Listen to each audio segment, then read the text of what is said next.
शेरू, जंगल का राजा। बहुत समय पहले की बात है। एक घना जंगल था जहां तरह तरह के जानवर रहते थे। हाथी, चीते, बंदर, हिरन और पक्षियों की अनेक प्रजातियां। उसी जंगल में एक नन्हा शेर पैदा हुआ जिसका नाम रखा गया शेरू।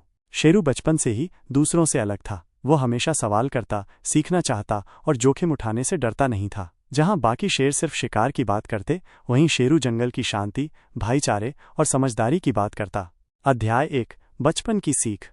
शेरू अपनी माँ से हर दिन नई बातें सीखता। माँ कहती, राजा वही होता है जो अपने जंगल का ख्याल रखे, ना कि जो डर फैलाए। शेरू ने ये बात दिल से लगाई।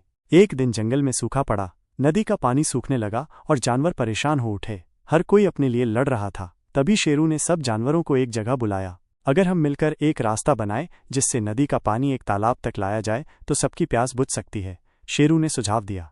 शुरू में किसी ने उसकी बात नहीं मानी, पर धीरे धीरे सब जानवर उसकी समझदारी को पहचानने लगे। अध्याय 2, संकट की घड़ी। एक दिन जंगल में इंसान आ गए। वो पेड़ काटने लगे और जानवरों का घर उजाड़ने लगे। जानवर घबरा गए। शेरू ने तय किया कि वो इंसानों से बात करेगा। बाकी शेरों ने कहा, तू पागल है, इंसानों से कोई नहीं जीत सकता। पर शेरू ने हार नहीं मानी। वो इंसानों के पास गया, डराया नहीं बल्कि समझाया। उसने जंगल के महत्व के बारे में बात की, पेड़ों की भूमिका बताई और ये भी कि जानवर और इंसान साथ रह सकते हैं अगर संतुलन बना रहे। एक समझदार बूढ़े इंसान ने शेरू की बात सुनी और सरकार तक पहुंचाई। जल्द ही जंगल को संरक्षित क्षेत्र घोषित कर दिया गया। अध्याय 3, जंगल का असली राजा। अब शेरू जंगल का सबसे बुद्धिमान और प्रिय जानवर बन चुका था। किसी ने उसे राजा नहीं बनाया था, पर हर कोई उसे राजा मानता था। राजा वो नहीं होता जो डर। अध्याय 4, नया खतरा। जंगल में कुछ समय शांति बनी रही। जानवर खुश थे, पेड़ फिर से बढ़ने लगे, नदियां बहने लगीं और बच्चे खेलते फिरते थे। शेरू अब बड़ा हो चुका था, मजबूत, समझदार और सभी का नेता।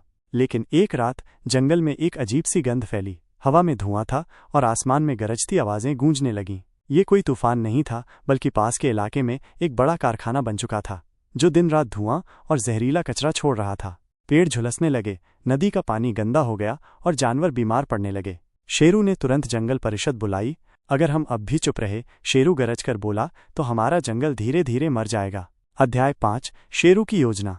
शेरू जानता था कि ये लड़ाई ताकत से नहीं, चालाकी और समझदारी से जीतनी होगी। उसने कुछ पक्षियों को शहर भेजा जो वहां के बच्चों को संदेश देने लगे। तोते, मैना और कबूतर पेड़ों की तस्वीरें ले गए। बीमार जानवरों के चित्र और गंदे पानी की बोतलें लेकर बच्चों तक पहुंचे।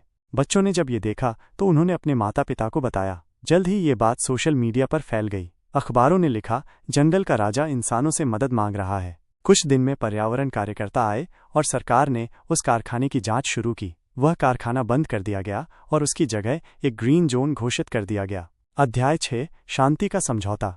अब शेरू और इंसानों के बीच एक समझौता हुआ। हर बच्चा एक पेड़ लगाएगा और जंगल के आसपास एक संरक्षित क्षेत्र बनाया जाएगा जहां कोई भी शिकार या पेड़ कटाई नहीं कर सकता। शेरू फिर एक बार जंगल के सच्चे रक्षक के रूप में उभरा। अब वो केवल जानवरों का